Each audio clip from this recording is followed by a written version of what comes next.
High, welcome back to our YouTube channel. आजच्या नवीन व्हिडिओमध्ये तुमचं सर्वांचं मनापासून स्वागत आहे. आणि आज आम्ही सर्वजण जातो आहे, म्हणजे आमच्या इथे विरार वेस्टला एक महोत्सव आहे, म्हणजे कोकण सरस महोत्सव. तिथेच आम्ही सगळीजण जातो आहे. हँडमेड वस्तू आणि अशा बऱ्याचशा गोष्टी आहेत बघण्यासारख्या. आणि याच्या आधी म्हणजे मी पण ते रीलमध्ये बघितलं आहे आणि म्हणूनच आम्ही पण आज जातो आहे तिथे बघण्यासाठी. खूप काही पारंपरिक गोष्टी आहेत, वस्तू आहेत, त्याच्यानंतर खाद्यपदार्थ आहेत, कोकणातील सगळ्या गोष्टी आहेत. आणि ते महिला बचत गट त्या सगळ्यांनी ते म्हणजे सगळ्यांचे स्टॉल आहेत असे प्रत्येकाचे. आणि तेच एक्झिबिशन बघण्यासाठी आम्ही सगळेजण जातो आहे. समोर तर फुल ऑन एक्सायटेड आहे, खाली गेली पण. आणि तुमच्यासोबत पण मी शेअर करते ते. सो व्हिडिओ तुम्ही लास्टपर्यंत नक्की बघा. कुठे जाते तू? हां, कुठे फिरायला? नेहमी चष्मा का लावते? काढून ठेव ना. वाव, अच्छी दिस ना. गाडी नाही आली काय ग? बस नाही आली? बसने जाते ना? तू चालत जाऊया. जाऊया चालत. हाय कर इथे बघून, हाय कर बघू, हाय कर. त्याच्यानंतर आम्ही पोहोचलो एक्झिबिशनला आणि आम्ही लास्टच्या दिवशी आलेलो संध्याकाळी. आम्हाला लेट समजलेलं, म्हणजे जेव्हा मी रीलमध्ये बघितलेलं ना ते लेट समजलेलं. लास्टचा दिवस होता, 3 दिवसच एक्झिबिशन होतं. त्या लास्टच्या दिवशी आम्ही पोहोचलेलो आणि खूप मोठं असं ग्राउंड होतं आणि ग्राउंडमध्ये ते स्टॉल लागलेले होते आणि खूप सारे स्टॉल होते. जेव्हा मी आतमधून बघितले तेव्हा म्हणजे कुठून सुरू करू हेच कळत नव्हतं. आणि समोर मोठा स्टेज होता जिथे म्युझिक वगैरे चालू होतं, प्रोग्राम होते. आणि त्यानंतर मग आम्ही ठरवलं की म्हणजे खाण्याचे पण स्टॉल होते, पण तिथनं आम्ही सुरुवात केली नव्हती. आम्ही आधी सगळ्या वस्तू बघण्यासाठी गेलेलो, म्हणजे खाद्यपदार्थ, त्याच्यानंतर कपडे, त्याच्यानंतर चप्पल वगैरे, बांबूच्या वस्तू, ते सगळं बघण्यासाठी आम्ही पहिलं तिकडे गेलो. आणि इथे म्हणजे बांबूपासून इथे छोट्या छोट्या टोपल्या बनवलेल्या होत्या, ज्या युनिक होत्या. प्राणी बनवलेले होते, ते सगळे हँडमेड बनवलेले होते. त्याच्यानंतर इथे पापड वगैरे बनवलेले होते. आणि इथे म्हणजे चिप्स वगैरे बनवले होते, घरगुती चिप्स, आणि हे सगळे महिला बचत गटांनी बनवलेले होते. त्याच्यानंतर इथे ज्वेलरी पण होते, ज्वेलरीचे पण शॉप होते. तिथे पण छान छान असे ज्वेलरी भेटत होते. त्याच्यानंतर इथे कोल्हापुरी चप्पल, ही पण हँडमेड बनवलेली होती महिला बचत गटांनीच. आणि ते पण आम्ही तिथे बघितलं वगैरे. आणि नंतर पुढे गेलो. पुढे पण भरपूर सारे स्टॉल होते, जिथे की तेच तेच पदार्थ पण होते, म्हणजे वेगवेगळ्या पद्धतीचे. इथे पण वेगवेगळ्या प्रकारचे कुरडई, पापड, त्याच्यानंतर पापडमध्ये पण वेगवेगळे प्रकार होते.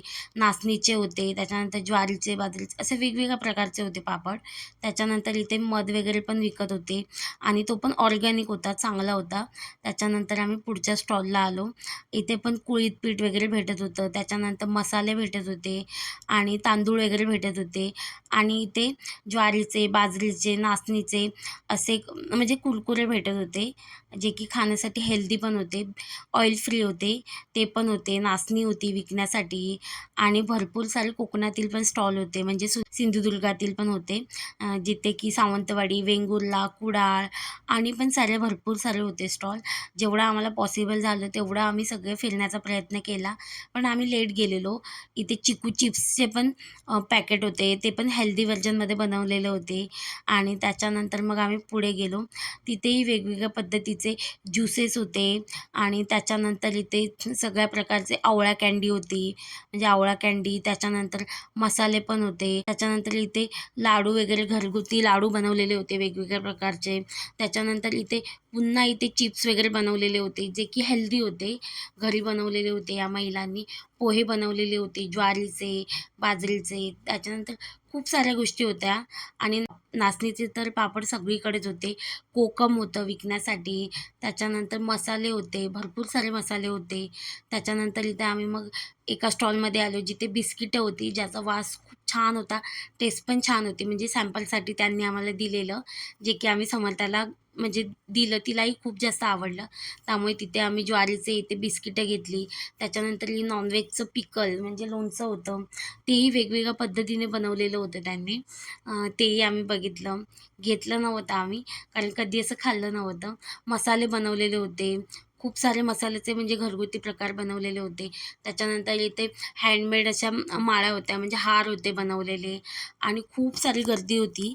आम्ही लास्टच्या दिवशी गेलेलो, पण गर्दी वाढतच होती आणि बिस्किटे वगैरे होती. इथे सगळे मसाले होते, मंचुरियन मसाला, त्याच्यानंतर स्नॅक्स सगळ्या प्रकारचे होते.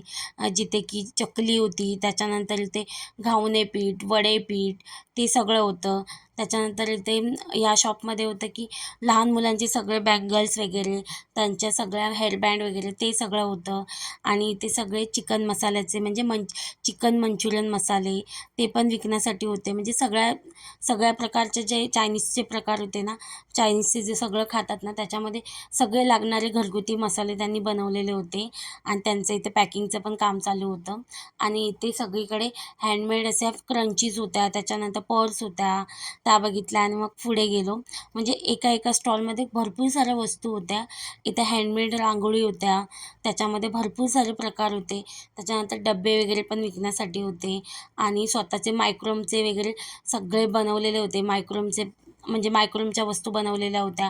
त्याच्यानंतर कानातले बनवलेले होते, हे माझ्या हातात होते ते मायक्रोमपासून बनवलेले होते, छान होते. त्याच्यानंतर क्रंचीज होत्या, वेगवेगळ्या प्रकारचे बनवलेले होते आणि खूप छान होते. खूप सगळ्यांची मेहनत होती, म्हणजे सगळे इथे महिला बचत गटच होते आणि ज्यांनी एवढं मेहनत करून सगळं बनवलेलं होतं. इथे सोलकढी होती, छाछ होता, ते पण सगळं विकत होते आणि छान होतं. आम्ही एक पिऊन बघितलेलं. त्याच्यानंतर इथे मसाल्याचे प्रकार होते. त्याच्यानंतर अगरबत्ती बनवलेली होती, घरगुती अगरबत्ती. ती पण अगरबत्ती छान होती, सगळ्याचा वास छान होता. आम्ही त्याच्यामध्ये एक अगरबत्तीचं पॅकेट घेतलं.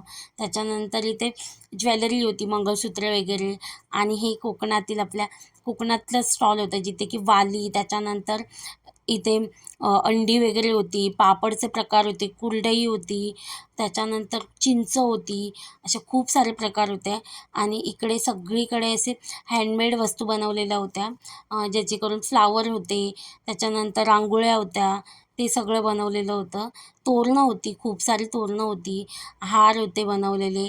आणि इथे सगळीकडे प्रोग्राम चालू होते, म्हणजे संध्याकाळचा लास्टचा दिवस होता, त्यामुळे सगळीकडे म्युझिशियन वगैरे पण आलेले.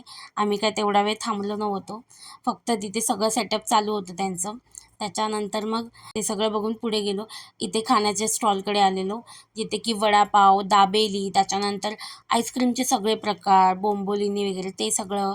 आणि हे कुडाळमधून आलेले, म्हणजे सिंधुदुर्गातून पण बरेचसे स्टॉल होते.